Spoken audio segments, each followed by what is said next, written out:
June 4ರಂದು Chinnaswamy stadium ಹತ್ರ ಸಂಭವಿಸಿದಂತಹ ಕಾಲ್ತುಳಿತ ದುರಂತ ಇದೆಯಲ್ಲ, 11 ಜನ ಸಾವನ್ನಪ್ಪುವ ಮುಖಾಂತರ ಅಲ್ಲಿ ಕ್ರಿಕೆಟು ಕೂಡ ಸತ್ತೋಯ್ತು ಚಿನ್ನಸ್ವಾಮಿ ಸ್ಟೇಡಿಯಂನಲ್ಲಿ. ಆ ರೀತಿಯಾದಂಥ ಒಂದು ಘಟನೆ, ಒಂದು ಕಹಿ ನೆನಪು, ಅದು ಒಂದು ಕಪ್ಪು ಚುಕ್ಕಿಯಾಗಿ ಪರಿಣಮಿಸಿತ್ತು. ಅಲ್ಲಿ ಯಾವುದೇ ಪಂದ್ಯಗಳು ನಡೀಲೇ ಇಲ್ಲ ಚಿನ್ನಸ್ವಾಮಿ ಸ್ಟೇಡಿಯಂನಲ್ಲಿ ಆ ಒಂದು ಘಟನೆ ಆದ ಬಳಿಕ. ಈಗ ಕ್ರಿಕೆಟ್ ಫ್ಯಾನ್ಸ್ಗಳಿಗೆ ಒಂದು ಗುಡ್ ನ್ಯೂಸ್ ಅನ್ನ ಕೊಟ್ಟಿರುವಂಥದ್ದು ರಾಜ್ಯ ಸರ್ಕಾರ. IPL ಫ್ಯಾನ್ಸ್ಗೆ ಸರ್ಕಾರದ ಸಿಹಿ ಸುದ್ದಿ ಇದು. ಚಿನ್ನಸ್ವಾಮಿ ಸ್ಟೇಡಿಯಂನಲ್ಲಿ ಮ್ಯಾಚ್ಗೆ ಓಕೆ ಅಂತ ಹೇಳಿದ್ದಾರೆ. ಬೆಂಗಳೂರಿನಲ್ಲಿ RCB ಉದ್ಘಾಟನಾ ಪಂದ್ಯ ನಡೆಯುತ್ತಾ ಅನ್ನುವಂಥದ್ರ ಬಗ್ಗೆ ಈಗ RCB ಡಿಸೈಡ್ ಮಾಡಬೇಕಾಗಿದೆ. ಬಿಕಾಸ್ ಎಲ್ಲ ರೀತಿಯಾದಂಥ ಗ್ರೀನ್ ಸಿಗ್ನಲ್ ಸರ್ಕಾರದ ಕಡೆಯಿಂದ, KCA ಕಡೆಯಿಂದ ಅಂತೂ ಸಿಕ್ಕಿದೆ. ಯಾಕೆಂದ್ರೆ KCAನವರು ಸಾಕಷ್ಟು ಹೋರಾಟ ಮಾಡಿಬಿಟ್ರು, ಅಲ್ಲಿ ಪಂದ್ಯ ನಡೀಲೇಬೇಕು ಅನ್ನುವಂಥ ನಿಟ್ಟಿನಲ್ಲಿ ಸಾಕಷ್ಟು ಪ್ರಯತ್ನ ಪಟ್ಟರು, ಸರ್ಕಾರವನ್ನ ಮನವೊಲಿಸಿದ್ರು. ಅವ್ರು ಏನೇ ಕಂಡೀಷನ್ ಹಾಕಿದ್ರು ಕೂಡ ಅದೆಲ್ಲವನ್ನು ಪಾಲಿಸಲಿಕ್ಕೆ ಸಿದ್ಧರಾಗಿದ್ದಾರೆ. ಸಮಿತಿ ಶಿಫಾರಸುಗಳ ಪಾಲನೆ ಕಡ್ಡಾಯ ಆಗಿದೆ. ಮಾರ್ಚ್ 15ರ ಒಳಗಾಗಿ ಮುನ್ನೆಚ್ಚರಿಕಾ ಕ್ರಮ ಕೈಗೊಳ್ಳಬೇಕು ಅಂತ ಈಗ ಆಲ್ರೆಡಿ ಸೂಚನೆ ಕೊಡಲಾಗಿದೆ. ಮಾರ್ಚ್ 26ರಿಂದ ಶುರುವಾಗಲಿರುವಂಥದ್ದು IPL ಸೀಸನ್ 19. ಬೆಂಗಳೂರಿನ ಚಿನ್ನಸ್ವಾಮಿ ಸ್ಟೇಡಿಯಂನಲ್ಲಿ IPL ಪಂದ್ಯ ಆಯೋಜನೆಗೆ ರಾಜ್ಯ ಸಚಿವ ಸಂಪುಟ ಸಭೆಯಲ್ಲಿ ನಿರ್ಧಾರವನ್ನ ಮಾಡಲಾಗಿದೆ. ಹಾಗೆ ಎಚ್ಚರಿಕೆಯನ್ನ ಕೂಡ ಕೊಡಲಾಗಿದೆ. ಎಲ್ಲ ಕ್ರಮಗಳನ್ನ ಕೂಡ ಕೈಗೊಂಡ್ರೆ ಮಾತ್ರ ಅನ್ನುವಂಥ ಕಂಡೀಷನ್ ಅಪ್ಲೈ ಕೂಡ ಅಲ್ಲಿ ಆಗ್ತಾ ಇರುವಂಥದ್ದು. ಇದ್ರ ಬಗ್ಗೆ ಮಾತನಾಡ್ತಾ ಹೋಗೋಣ. ಬಟ್ ನಾನು ಹೇಳಿದ್ನಲ್ಲ, ಅಲ್ಲಿ ಕಳೆದ ವರ್ಷದ IPL ವಿನ್ ಆದ ಸಂದರ್ಭದಲ್ಲಿ 11 ಜನ ಸಾವನ್ನಪ್ಪುವ ಮುಖಾಂತರ ಅಲ್ಲಿ ಕ್ರಿಕೆಟು ಕೂಡ ಸತ್ತೋಗ್ಬಿಡ್ತು. ಆ ರೀತಿಯಾಗಿ ಒಂದು ದುರ್ಘಟನೆ ನಡೆದಿದ್ದಂಥದ್ದು. ಹಾಗೆ ಇಲ್ಲಿ ಪ್ರತಿಷ್ಠೆಯನ್ನ ಬಿಟ್ಟು ಈಗ ಒಂದು ಸೊಲ್ಯೂಷನ್ ಅನ್ನು ಹುಡುಕುವಂತ ಕೆಲಸವನ್ನ ಮಾಡಿ ಕ್ರಿಕೆಟ್ ಅನ್ನ ಜೀವಂತವಾಗಿರಿಸುವಂತ ಕೆಲಸವನ್ನ ಮಾಡ್ತಾ ಇದ್ದಾರೆ ಚಿನ್ನಸ್ವಾಮಿ ಸ್ಟೇಡಿಯಂನಲ್ಲಿ. ಸೊ ಯಾವ ರೀತಿಯಾಗಿ ಒಂದು ಬದಲಾವಣೆ ಮಾಡ್ಕೊಳ್ಬೇಕಾಗಿದೆ, ಎಚ್ಚರಿಕೆಯನ್ನು ವಹಿಸಬೇಕಾಗಿದೆ ಅಂತ. ಈ ಎಚ್ಚರಿಕೆಯನ್ನು ಒಂದು 10 ವರ್ಷದ ಮುಂಚೆನೋ ಅಥವಾ ಕಳೆದ ಒಂದು 2 ವರ್ಷದ ಮುಂಚೆ ವಹಿಸಿದರೆ ಬಹುಶಃ 11 ಜನರು ಜೀವ ಕಳ್ಕೊಳ್ತಿರ್ಲಿಲ್ಲ, ಈ ಇಶ್ಯೂನೂ ಆಗ್ತಿರ್ಲಿಲ್ಲ.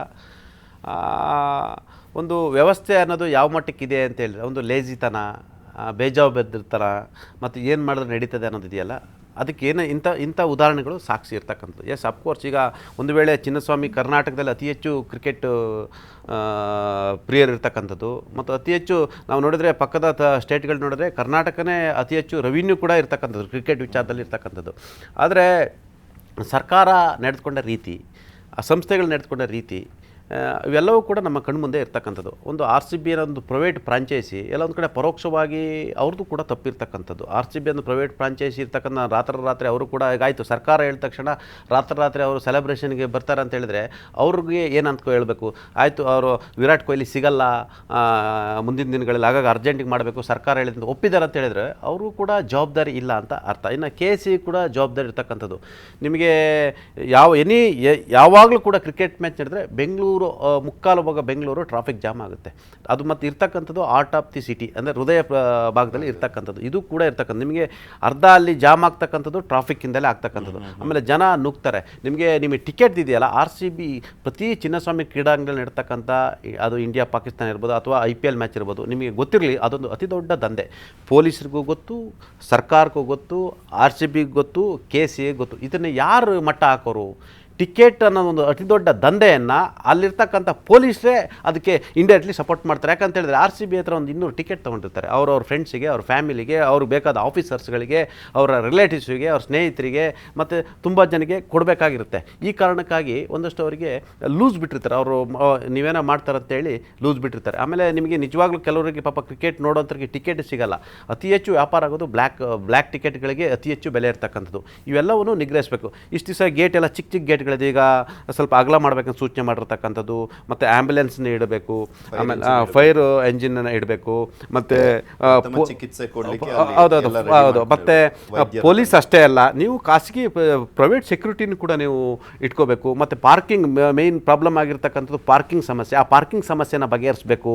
ಒಂದಷ್ಟು ಕುನ್ನಾ ವರದಿ ಕೊಟ್ಟಿರ್ತಕ್ಕಂಥದ್ದು ಎಲ್ಲವೂ ಕೂಡ ತೂಕದ ಶಿಫಾರಸುಗಳೇ. ಇವೆಲ್ಲವನ್ನು ಕೂಡ ಪಾಲಿಸಬೇಕು. ಅದು KCAನು ಪಾಲಿಸಬೇಕು, RCBನೂ ಪಾಲಿಸಬೇಕು, ಸರ್ಕಾರ ಕೂಡ ಇದರಲ್ಲಿ ಭಾಗಿಯಾಗಬೇಕು. ಹಾಗಾಗಿ 11 ಜನ ಸತ್ರಲ್ಲ, ಅವರು ಇವತ್ತು ಅವ್ರ ಮನೆಗೆ ಅವ್ರು ಯಾರು ಜೀವಂತವಾಗಿ ಬರಲ್ಲ. ಆ ದುರಂತ ಇದೆಯಲ್ಲ, ಆ ಕುಟುಂಬಕ್ಕೆ ಗೊತ್ತು ನೋವು.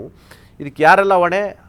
ಸರ್ಕಾರ ಹೊಣೆ, ಎಲ್ಲರೂ ಹೊಣೆ. ಯಾರೋ ಇರ್ಬೋದು, RCB ಮಾತ್ರ ಹೊಣೆ, ಸರ್ಕಾರ ಹೊಣೆ ಅಥವಾ ಇನ್ಯಾರ ಹೊಣೆ ಅಂತ ಎಲ್ಲರೂ ಕೂಡ ಕಾರಣಕರ್ತರಾಗಿರ್ತಕ್ಕಂಥ. ಮತ್ತು ಫ್ಯಾನ್ಸ್ಗಳು ಕೂಡ ಅತಿರೇಕ, ಅತ್ಯಂತ ಇದಂತ ಅಂಧಾಭಿಮಾನ ಅಂತ ಹೇಳ್ತಾರಲ್ಲ, ಅಂಧಾಭಿಮಾನ ಮತ್ತು ಅತಿರೇಕದ ಕಾರಣಕ್ಕಾಗಿ ತುಂಬ ಜನ ಜೀವ ಕಳ್ಕೊಂಡ್ರು, ಕೈಕಾಲು ಮುರ್ಕೊಂಡ್ರು. ಇವತ್ತು ಪರಿಸ್ಥಿತಿ ಯಾವ ರೀತಿ ಆಗಿದೆ ಅಂತ ಹೇಳಿದ್ರೆ ಕ್ರಿಕೆಟ್ ಮ್ಯಾಚ್ ನಡೆಯೋದೇ ಇಲ್ಲ ಅನ್ನೋ ಮಟ್ಟಕ್ಕಾಯಿತು.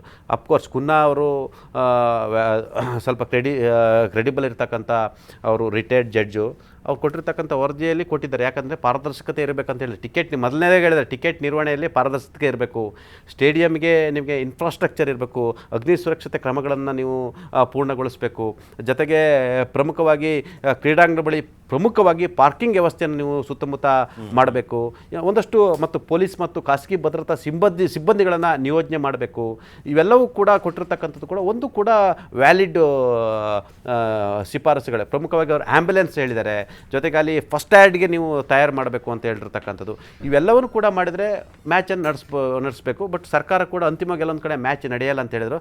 ಆ್ಯಕ್ಚುಲಿ ಇದೆಲ್ಲದಕ್ಕೂ ಕಾರಣ ವೆಂಕಟೇಶ್ ಪ್ರಸಾದ್ ರವರು. ವೆಂಕಟೇಶ್ ಪ್ರಸಾದ್ ರವರ ಪರಿಶ್ರಮದಿಂದ ಸರ್ಕಾರ ಎಲ್ಲ ಕೂತ್ಕೊಂಡು ಮಾತಾಡಿದ್ದಾರೆ.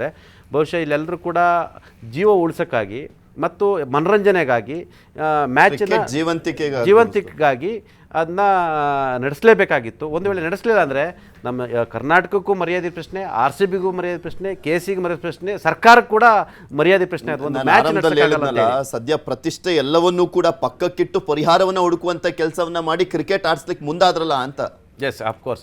ಹಂಗೆ ನಾನು ಅದಕ್ಕೆ ಹೇಳಿದ್ದು ಮರ್ಯಾದೆ ಉಳಿತು ಅಂತೇಳಿ, ನಮ್ಮ ರಾಜ್ಯದ ಮರ್ಯಾದೆ ಉಳಿತು. ಮತ್ತು ಕ್ರಿಕೆಟ್ ಫ್ರೀ ಇದ್ದಾರೆ ಪಾಪ, ಮನರಂಜನೆ ಮನುಷ್ಯನಿಗೆ ಬೇಕು. ಒಂದಷ್ಟು ಇದರಿಂದ ಪಾಠ ಏನಂತ ಹೇಳಿದ್ರೆ, ಅಭಿಮಾನಿಗಳಿಗೂ ಒಂದು ಪಾಠ, ಅತಿರೇಕ ಅಂಧಾಭಿಮಾನ ಆದರೆ ಏನಾಗುತ್ತೆ ಅನ್ನೋದು ಕೂಡ ಇದು ಕೂಡ ಕಾರಣಕರ್ತ ಆಗಿರ್ತಕ್ಕಂಥದ್ದು. ನಿಮ್ಗೆ ಏನು ಮಾಡ್ತಾರೆ, ಟಿಕೆಟನ್ನು ಬ್ಲ್ಯಾಕಲ್ಲಿ ಟಿಕೆಟ್ಗಳನ್ನ ಕೊಡ್ತಾರೆ. ಪಾಪ ಜನರು ಕ್ಯೂ ಬಂದಲ್ಲಿ ನಿಂತ್ಕೊಂತಾರೆ, ಟಿಕೆಟ್ ಸಿಗಲ್ಲ, ಅಲ್ಲಿ ನುಗ್ಲಾಗುತ್ತೆ. ಅಫ್ಕೋರ್ಸ್ ನುಗ್ಲಾಗುತ್ತೆ.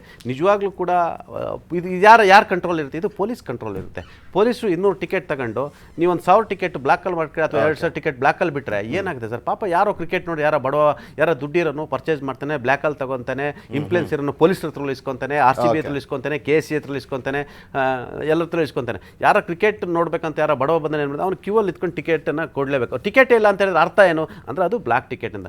ಈ ಕೆಲಸವನ್ನು ನಿಜವಾಗ್ಲೂ Bengaluru police commissioner, DGP Salim ಅವರು ತಾವೇನಾದರೂ ಕೂಡ ಅರ್ಹರಿದ್ದರೆ ಈ ಬ್ಲ್ಯಾಕ್ ಟಿಕೆಟ್ ನಿಲ್ಲಿಸಿ ನಿಮ್ಮ ತಾಕತ್ತನ್ನು, ನಿಮ್ಮ ಒಂದು ಕೆಲಸದ ಬದ್ಧತೆಯನ್ನು ತೋರಿಸಿ, ನಾವು ಡಿಪಾರ್ಟ್ಮೆಂಟ್ ಇದನ್ನಲ್ಲಿ ಬ್ಲ್ಯಾಕ್ ಟಿಕೆಟ್ ಮಾಡೋಕ್ಕೆ ಬಿಡಲ್ಲ, ಎಲ್ರಿಗೂ ನ್ಯಾಯದ ಟಿಕೆಟ್ ಕೊಡ್ತೀವಿ ಅಂತೇಳಿ ತೋರಿಸೋ ಮುಖಾಂತರ ಮ್ಯಾಚ್ ನಡೆಸಲಿ ಅನ್ನೋದು ನಮ್ಮ ಆಶಯ. ನೋಡೋಣ ಏನಾಗುತ್ತೆ ಅಂತ. ಯಾಕೆಂದರೆ ಕ್ರಮವನ್ನು ಕೈಗೊಳ್ಳಲೇಬೇಕಾಗಿದೆ, ಇಲ್ಲ ಅಂದರೆ ಬೇಕಿದ್ರೆ ಏನಾದರೂ ಆಗುವಂಥ ಚಾನ್ಸಸ್ ಇದೆ ಅನ್ನುವಂಥದ್ದನ್ನ ಪರಮೇಶ್ವರ್ ಎಚ್ಚರಿಕೆಯನ್ನು ಕೂಡ ಕೊಟ್ಟಿರುವಂಥದ್ದು. ಧನ್ಯವಾದ ಪಟ್ಟಣ ಜಾಯ್ನ್ ಆಗಿ ವಿಶ್ಲೇಷಣೆ ಮಾಡಿದ್ದಕ್ಕೆ.